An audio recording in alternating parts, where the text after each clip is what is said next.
السلام عليكم، ازيكم حبايبي؟ عاملين ايه؟ يا رب تكونوا بخير. اهلا بيكم في قناتي لتعليم الحلويات والتورت والجاتوهات. النهارده ان شاء الله هنعمل تورته ميني مقاس 14 بربع كيلو دي سبونج.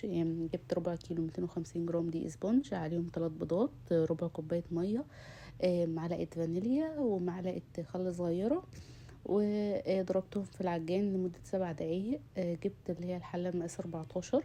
طبعا كنت مسخنة الفرن على درجة حرارة 180 قبل ما ابدأ في اي حاجة خالص، وحطيت الاسبونج في الحلة لمدة بالظبط 30 دقيقة، وبعدين طلعته سبته يبرد لتاني يوم وقطعته 5 طبقات وابتديت احشيه. جبت بورد الاكبر منه، دي كانت مقاس 20، يعني الكيك كان مقاس 14 والبورد مقاس 20 والعلبة مقاس 25. اما بقى بالنسبة للكريمة، فالكريمة هنا انا مستخدمة جولدن باك.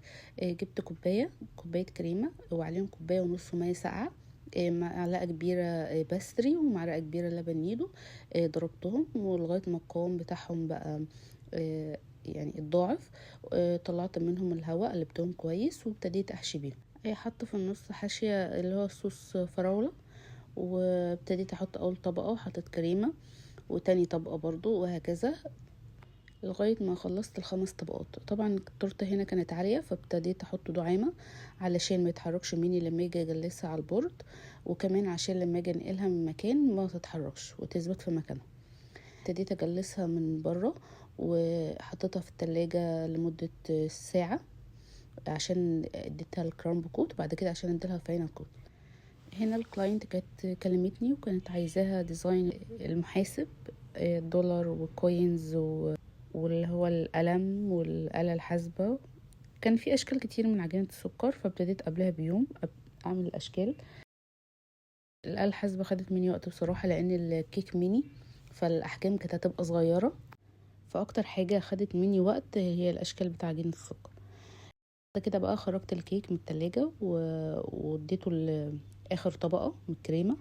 والخطوة دي مش عايزاها تاخد منك وقت خالص، لان لما بتاخد منك وقت الكريمة بتجبد معاكي على الكيك فبتطلع فراغات، فالكريمة تجلسها مش بيبقى حلو قوي، او بيبقى الفاينل فينش بتاعها مش ناعمة وفيها فراغات. فالخطوة دي يعني تاخد منك بالظبط ماكسيمم 10 دقايق، اكتر من كده هتتعبي في التجليس بتاعها.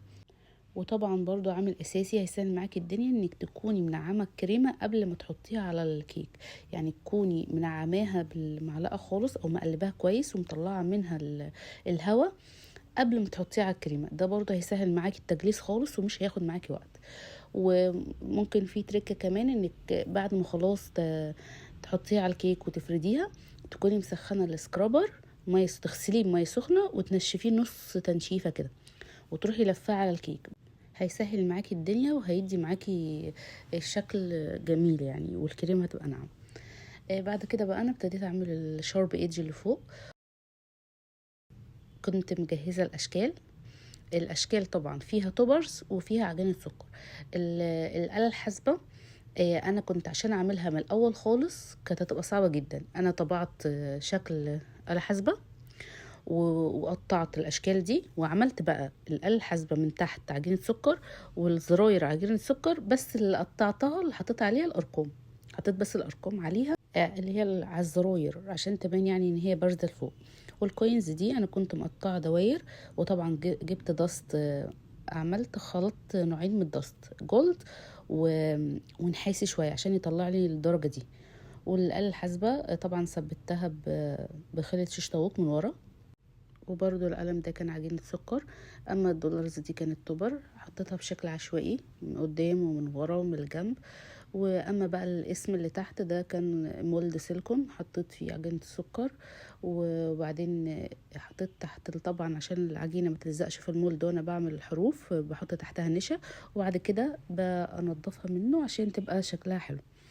وابتديت بقى احط الكوينز برضو فوق وتحت، ولزقت الاسماء على البورد بعسل جلوكوز عشان تثبت وما تتحركش.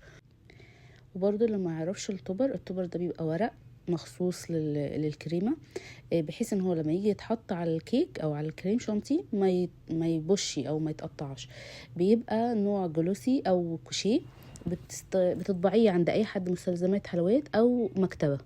طبعا انت بتكوني متفقه مع الكلاينت على الشكل اللي هتحطيه على التورته. تدخلي على برنامج اسمه بنترست، فيه كل التوبرز اللي ممكن تلاقيها او اللي تحتاجيها او تعوزيها.